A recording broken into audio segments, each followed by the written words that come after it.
Next, we would like to welcome Dr. Ken. 接下来呢，我们即将要邀请到荣誉博士 Dr. Ken. Dr. Kenneth Liu received his Bachelor of Science in Microbiology and Immunology and PhD in Pathology and Laboratory Medicine at the University of British Columbia.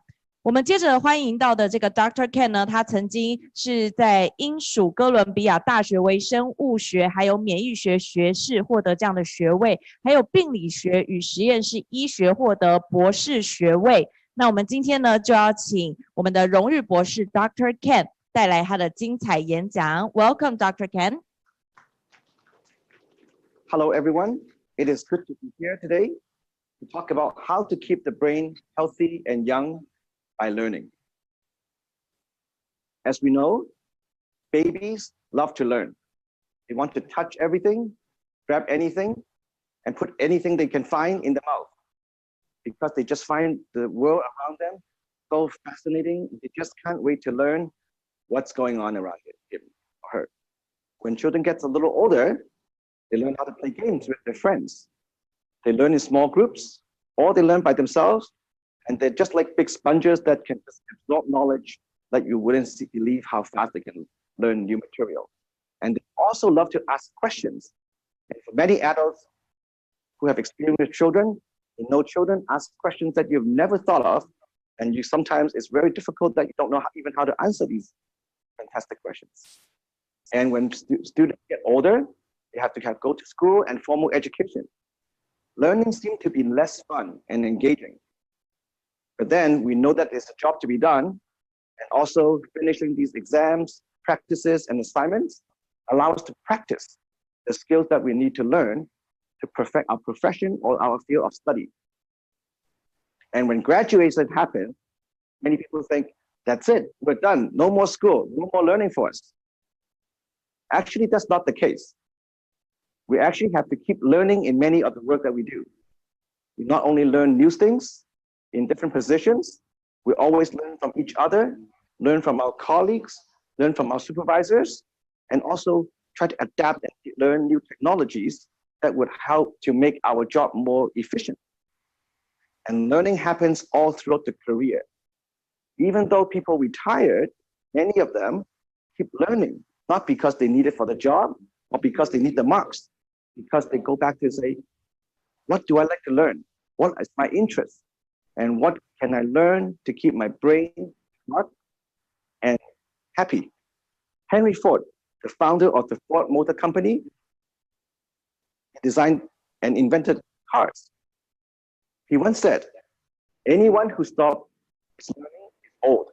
Whether this happens at 20 or 80, anyone who keeps on learning not only remains young, but becomes constantly more valuable, regardless of physical capacity. And why brain fitness matters, why we have to keep learning. Well, we know definitely learning improves our brain performance compared to people our similar age who is not constantly learning. And also, as we get older, there is a cognitive decline that happens. By keep learning, we may be able to delay this process to keep our brains sharp much longer. And when we talk about how to keep the brain healthy and delay the process of cognitive decline, we need to discuss cognitive reserve and brain reserve. We know there are factors that would help improve and maintain our cognitive reserve, and there are factors that actually would speed up its decline. For example, cognitive engagement, cognitive remediation, education, participating in leisure activities that we enjoy to do, having good nutrition, and having a good support social network are the factors that would help maintain our cognitive reserve. And things like sedimentary lifestyle, such as watching TV all day, not being very active, having proper nutrition, people with lower education or lower social economical status, and also loneliness and isolation are detrimental to our brain health. This graph really simplifies what it means and the advantage of having a high cognitive reserve. People with high cognitive reserve when they encounter the point of the cognitive change, they can keep the cognitive test score higher for much longer period of time compared to those with low cognitive reserve. And in terms of brain plasticity, we know our brain is very adaptable and very plastic. We can learn things, relearn things, and forget things. And sometimes forgetting some old stuff might be important for learning new concepts. As we age, as people age, the ability to respond to experiences and change in our brain gets much tougher. So it requires much more effort to make these changes as one ages. Doesn't mean that because you're getting older, your brain cannot learn, and that's why we should stop learning. That's not true, because we know it is harder to learn, but if we're willing to put in the effort and you have a motivation to learn, we will still be able to achieve the goal. A few years ago, when I visited Taiwan, the National Museum, I found this bookmark. It says, read despite an old person's memory. Because we know our memory is getting worse, we just have to work a little harder to maintain the fitness of our brain.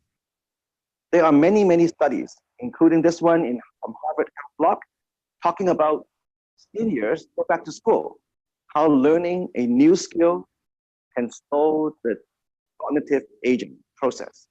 And also things like learning a new music, playing the piano can improve cognitive function, mood, and also overall improve the quality of life in older adults.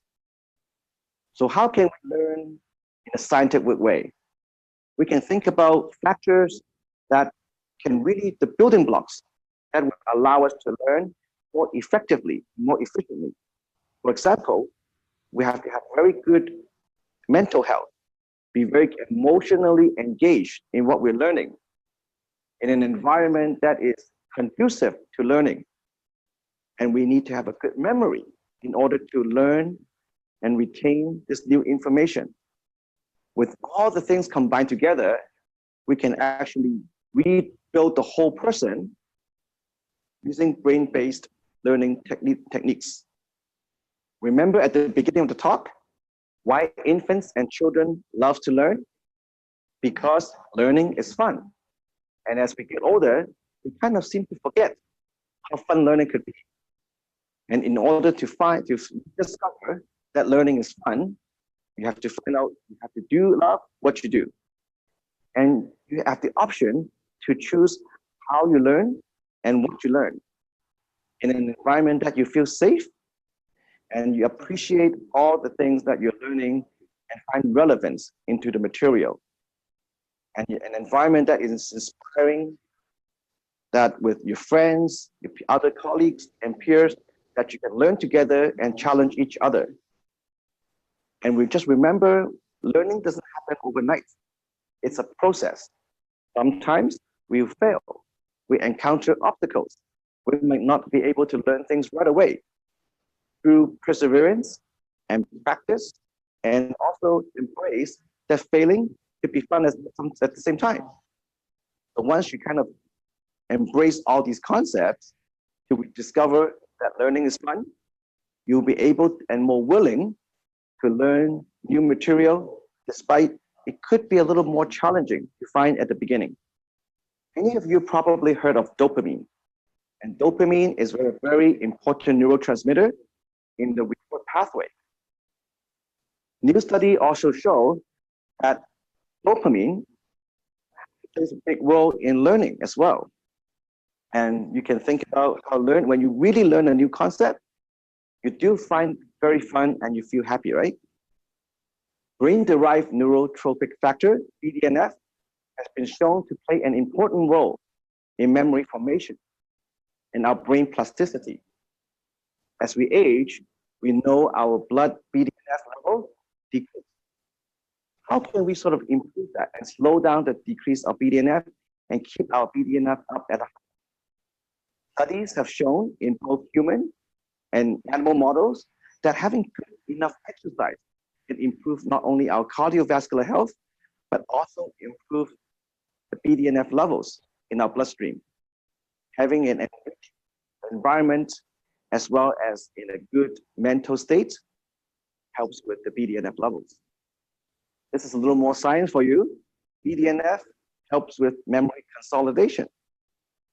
Forming new memories require new protein synthesis in the brain, and a bunch of signaling happens.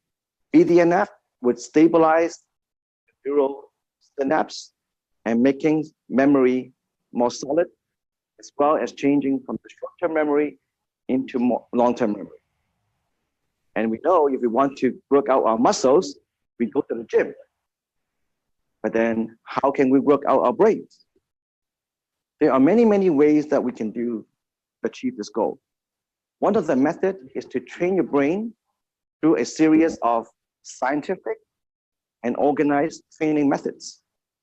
In addition, having good mental health by using things like meditation, cognitive wellness, as well as doing aerobic exercise to improve the blood flow, have all shown to play together in a role to keep our brain healthy and young. Finally, I would like to leave you with a quote from Albert Einstein. And you know Albert Einstein discovered relativity, and he's one of the most famous scientists of times, and one of the greatest brains in history. He said, once you stop learning, you start dying. So if you want to die, keep learning. Thank you. Thank you, Dr. Ken. 谢谢 Dr. Ken 的专业说明。